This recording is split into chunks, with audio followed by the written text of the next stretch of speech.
זוכרים את הרופא המרדים מהסרטון הקודם? מסתבר שהוא הזמין את הרופאה הנוירולוגית שתעזור לו לדבר על דברים שהוא לא שולט בהם. מה לעשות שאני לא נוירולוג, וזה לא התחום שלי, ואני לא אוהב לדבר על דברים שאני לא שולט בהם. אז החלטתי לקרוא לעזרה. בסרטון הזה המרדים שואל את הנוירולוגית כל מיני שאלות על התרופות הפסיכיאטריות הממריצות שניתנות היום לילדים עם הבחנה של הפרעת קשב, כמו ריטלין ואטנט. עכשיו שאלה באמת קשה. זה ממכר? ואם כבר מישהו מתמודד עם התמכרות אחרת, זה בכלל בטוח לתת לו את זה? חשוב להבין שמטופלים עם הפרעת קשב נוטים לפתח דפוסים התמכרותיים הרבה יותר. כשמגיע אליי מטופל למרפאה ובאנמנזה אני מבינה שיש לו התמכרויות, אני הרבה יותר ערנית עם המטופל הזה. אבל חשוב להבין שזה לא אומר שאסור למטופלים האלה לקחת טיפול סטימולנטי. צריך להבין שדווקא לפעמים הטיפול התרופתי יכול להפחית ולעזור להם בדפוסים ההתמכרותיים האלה. גם אתם שמתם לב שלא באמת קיבלנו תשובה לשאלה האם התרופות להפרעת קשב ממכרות? אז הנה חלק מהתשובה, ממש כאן בפרק 11. הראיות שהסתברו בנושא מצביעות על כך ששימוש ממושך בחומרים ממריצים, אפילו במינונים זהירים, עלול להוביל להתנהגויות ממכרות ולהפרעות התמכרות של ממש. המומחית להפרעת קשב פרופסור נדין למברט הציגה ראיות כאלה כבר בשנת 1998. מחקר אורך קדימני שהיא ערכה בנושא הצביע על כך שהשימוש בתרופות להפרעת קשב בילדות עלול להוביל לעישון ולשימוש בעייתי בסמים כמו קוקאין בבגרות.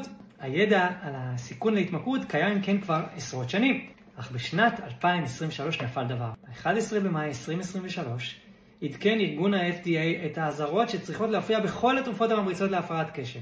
כאן אני כותב, אין לי אשליה שגורמים בכירים במינהל המזון והתרופות האמריקאי קראו את הספר המדעי שפרסמתי ממש כמה חודשים לפני כן, אך בניסוח האזהרות שלהם הם הוציאו לי את המילים מהפה. לדברי ה-FDA, השימוש בתרופות הללו עלול להוביל לשימוש בעייתי ולשימוש לרעה, misuse and abuse, גם כאשר הן ניתנות במרשם עבור טיפול בהפרעת קשב. שימושים הבעייתיים הללו נקראים שימושים לא רפואיים, והם עלולים לגרום, זה מילים שלהם, הם עלולים לגרום למקרים של מנת יתר ומוות, לא פחות. מרוב שמדובר בסיכון חמור, ארגון ה-FDA דורש כעת שהמידע הזה יודגש בגלוי באזהרת הקופסה, האזהרה הבולטת ביותר של ה-FDA. ה-FDA דורש שאזהרת הקופסה תתאר בצורה עקבית את הסיכונים של השימוש הבעייתי, השימוש לרעה, התמכרות ומקרי מנת היתר בכל אשכול התרופות הממריצות. עכשיו בנקודה הזאת, בטח חלקכם שואלים, איך זה יכול להיות? הרי הילד שנוטל את התרופה הוא לא משתוקק אליה, כמו בסטריאוטיפ של האדם שמכור לסמים. את התשובה המלאה לשאלה הזאת תצטרכו לקרוא בפרק 11 בספר שלי, כי הטינג'רים אצלי בבית הם נוספים לי שאני עושה סרטונים ארוכים מדי. בפרק אני מדבר גם על ההתמכרות הפסיכולוגית, גם על ההתמכרות הפיזיולוגית, אני מספר על המחקרים שנערכו בבעלי חיים, ובעיקר אני מתאר את הדינמיקה המוכרת של הסמים. וזה לא משנה אם מדובר בסמים במרשם כמו ריטלין ואטנט, או סמים אסורים כמו ספיד וקוקאין. בסוף השימוש בחומרים הללו מערער את שווי המשקל המולקולרי שיש במוח. המוח הוא לא מרוצה מזה. הוא מזהה את החומרים הללו כרעלנים שהם עלולים להזיק לו, ואז כשהילד או המבוגר חוזר ומשתמש בחומרים הללו כדי להשיג את אותה תוצאה שהתקבלה בפעם הקודמת שהוא השתמש בהם, אז המוח מפעיל מנגנוני פיצוי שעוזרים לו לסלק את החומרים האלה, או להילחם בהשפעות שלהם. הדינמיקה הזאת היא רק חלק מהסיבה לזה שעם הזמן ההשפעות הרצויות של התרופה נחלשות, שעם הזמן יש להן מה שנקרא יעילות הפוכה, כלומר החמרה בתסמינים שמיוחסים להפרעת קשב.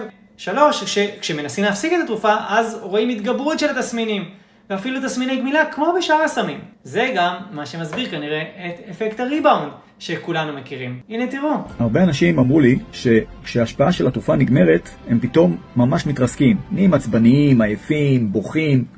זה נורמלי? זה אמיתי? מה זה אומר? זו תופעה שאני רואה הרבה במרפאה שלי והיא נקראת ריבאונד אפקט. זה בעיקר קורה בתרופות לטווח קצר. התוצאה היא בום, עייפות, רגשנות יתר, אפתיות וקושי להתרכז, וכל זה בגלל הירידה החדה של התרופה. הבשורה המשמחת שזה לא חייב לקרות. אנחנו יכולים להתאים טיפול טווח ארוך, או אפילו לתת טיפול טווח קצר אחר הצהריים, ובדרך כלל התופעה הזאת נעלמת. אוי ואבוי, זה פתרון נורא. אפקט הריבאונד הוא תמרור אזהרה שמתפתחת תלות.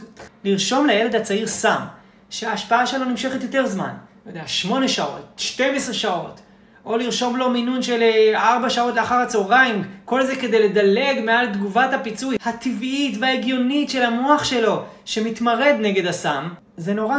מה השלב הבא? מה, ניתן לו סם שישפיע עליו 24/7 ככה שלמוח לא תהיה בכלל הזדמנות לנסות להשתושש בין מנה למנה? תראו, אני יודע שזה נשמע חריף, אבל תדעו לכם שיש מלא תקדימים לסמים שנחשבו לתרופות מצוינות עד שהנזקים שלהם נחשפו. בספר אני מספר על התקדים האופיואידים, על האוקסיקונטין שאולי שמעתם עליו מהסדרה אימפריית הכאב של נטפליקס, שהוא סוג של הרואין בגלולה.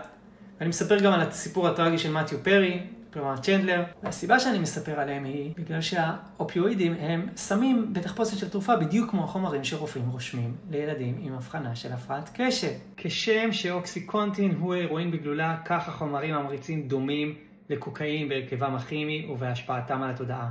החומרים המוריצים נסחרים באופן לא חוקי בשוק השחור, בתיכונים ובאוניברסיטאות, והם כמובן ממכרים, גם אם אין בהם את ממד ההשתוקקות. זה לא אני קבעתי, זה מנהל האכיפה האמריקאי. אם היו עושים על הממריצים סדרה בנטפליקס, בטח הייתה בה סצנה של כוחות משטרה חמושים פושטים על מעבדת סמים אפלולית בג'קטים כחולים, שהאותיות DEA מרוחות עליהם בגדול בצבע צהוב.